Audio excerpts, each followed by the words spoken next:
လုပ်ပွဲကစားလို့1 Championship ကနေရာသက်ပံပွဲပယ်ခံလိုက်ရတဲ့ Thai Fighter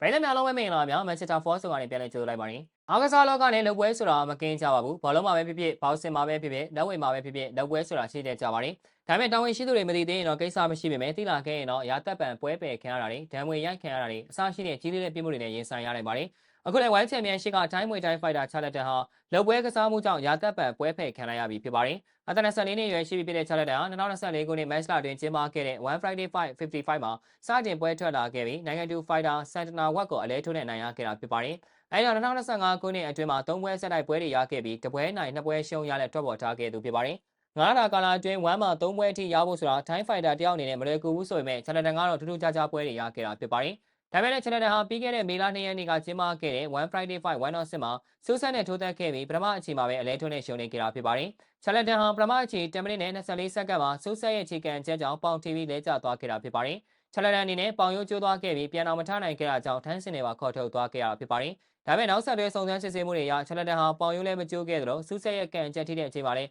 ဘာမှမဖြစ်ခဲ့ပဲတမင်လဲချခဲ့တာဖြစ်ပါတယ်။ဒါကြောင့်1 Championship ကဒီကိစ္စနဲ့ပတ်သက်ပြီး Charlton ကစားနေတဲ့ပါပေါ်မီရဲ့အချိန်ကိုသတိပေးစာပို့ထားခဲ့ပါတယ်။1အလုံမနီရဲ့အကြီးတန်းအကြံပေးစုချက်ဒက်ဘရာပိုင်ကတော့ Charlton ရဲ့ကိစ္စကိုတေချာစုံစမ်းပြီးတဲ့နောက်မှာ Charlton ကိုရာသက်ပံပွဲပယ်သွားမှာဖြစ်ကြောင်းအတည်ပြုခဲ့ပါတယ်။စုချက်ကဖိုင်တာတူအနေနဲ့ကျိုးဝိုင်းထဲကိုဝင်လိုက်တာနဲ့သူတို့ရဲ့အကောင်းဆုံးစွမ်းရည်ကိုထုတ်သုံးရမှာဖြစ်ပါတယ်။ Charlton ရဲ့ကိစ္စမှာသူ့ရဲ့စွမ်းဆောင်ရည်ကကျွန်တော်တို့1 Championship ရဲ့စံနှုန်းနဲ့ကိုက်ညီမှုမရှိပါဘူး။ဒီအဖြစ်ကမှမမှန်ကန်ကိစ္စရပ်တွေရှိပါတယ်။ကျွန်တော်တို့သူ့ကိုလုပ်ပွဲကစားတယ်လို့မဆွဆွဲပါဘူး။ဒါပေမဲ့သူ့ရဲ့စွမ်းဆောင်ရည်တွေက1ရဲ့စံနှုန်းနဲ့မကိုက်ညီပါဘူး။ဒါကြောင့်1မှာကစားခွင့်ကိုရာသက်ပံပိတ်ပင်လိုက်ပါတယ်ဆိုပြီးတော့ပြောဆိုသွားခဲ့တာဖြစ်ပါတယ်။ဟုတ်ကဲ့ပါဗျာဗီဒီယိုလေးကနေတော့ပါပဲ။အဆုံးထိကြည့်ရှုပေးခဲ့ကြတဲ့အတွက်အားလုံးကိုကျေးဇူးတူပဲတင်ရှိပါရခင်ဗျာ။